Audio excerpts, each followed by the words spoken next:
తెలుగుదేశం పార్టీలో అలాంటిది జరగలేదు. ఏమన్నా ఉంటే కూడా మా అధిష్టానం మేడం గారు అధిష్టానం దృష్టికి తీసుకెళ్తారు. మాకు ఈ వైసీపీ వాళ్ళు ఈ ప్రచారం చేసినారని తెలిసింది, వాళ్ళపైన యాక్షన్ తీసుకోమని చెప్పాము. అదేవిధంగా ఇంగమీట అంటే తెలుగుదేశం కూటమిలో ఏ డిసిషన్ తీసుకున్నా కూడా ఇన్ఛార్జ్ గారు పార్టీ ఆఫీస్ నుంచే డిసిషన్ పంపడం జరుగుతుంది. చాలామంది ఆశిస్తారు, లిస్టులో కూడా పేర్లు పోతాయి. అక్కడికి వెళ్ళాక వాళ్ళు అక్కడ ఉండాల్సిన 9 మందే.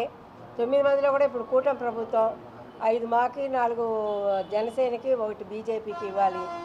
ఈ కూటమిలో ఈ సర్దుబాటులో కొంతమందికి రాకపోవచ్చు, ఈ సంవత్సరం రాకపోవచ్చు, వచ్చే సంవత్సరం వస్తుంది. దాంట్లో అప్పుడు బాధపడతారు, మళ్ళీ సర్దుకుంటారు, మళ్ళీ పదవి వచ్చినప్పుడు సంతోషిస్తారు, పదవి రానప్పుడు బాధపడతారు. ఇదంతా సహజమే కదా, దాంట్లో ఏముంది. వాళ్ళు ఈఓ గారు వాళ్ళు ఇవ్వాలి. డిపార్ట్మెంట్ హ్యాస్ టు ఇన్వైట్ మీ.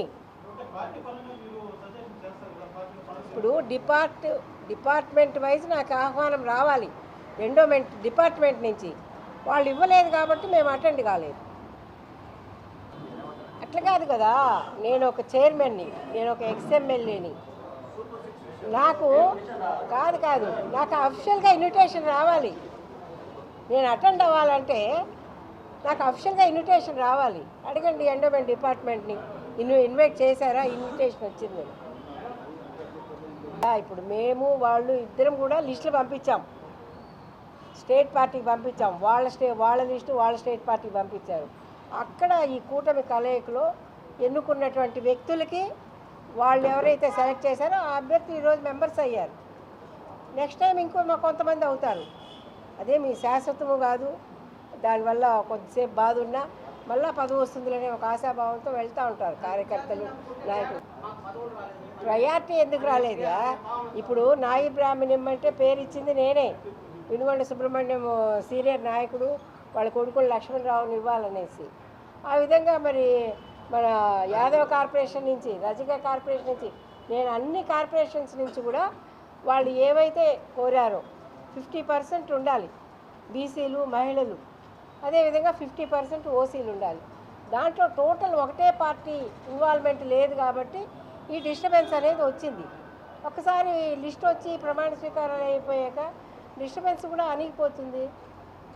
దానికే కదా ఇప్పుడు మీ క్యాడర్ మీరందరూ ఈ ఫేక్ న్యూస్లు పెట్టి ఏమైపోయిందంటే పార్టీ బలహీనంగా ఉంది అని చెప్పి దీనికి పార్టీ బలహీనంగా ఉందని చెప్పడానికి ఏమన్నా అర్థం ఉందా చెప్పండి.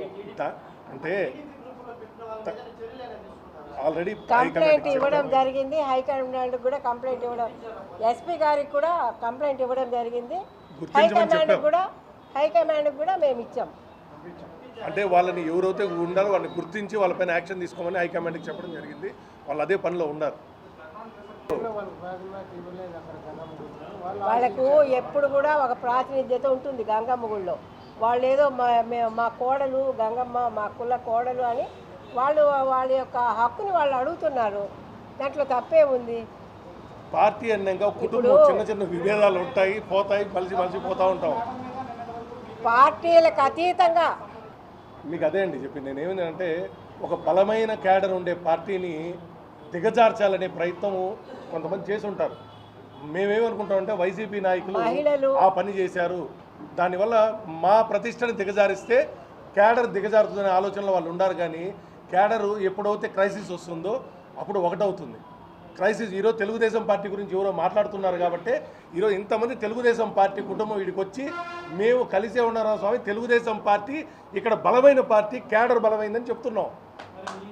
ఈ రోజున తెలుగుదేశం పార్టీలో మహిళలు చాలా బలంగా ఉన్నారు, దాంట్లో ఎలాంటి సందేహం లేదు. నేను అదే కదా చెప్తున్నాను, అఫిషియల్గా తప్పు జరిగింది.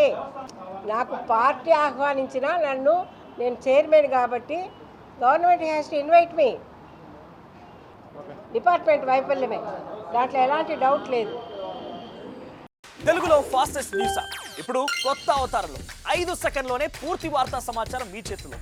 సోషల్ మీడియా ట్రెండ్స్ మీ కళ్ళ ముందుకే live TV and voice search ఆప్షన్స్తో ఇప్పుడే డౌన్లోడ్ చేయండి. యాప్ లింక్ డిస్క్రిప్షన్లో ఉంది.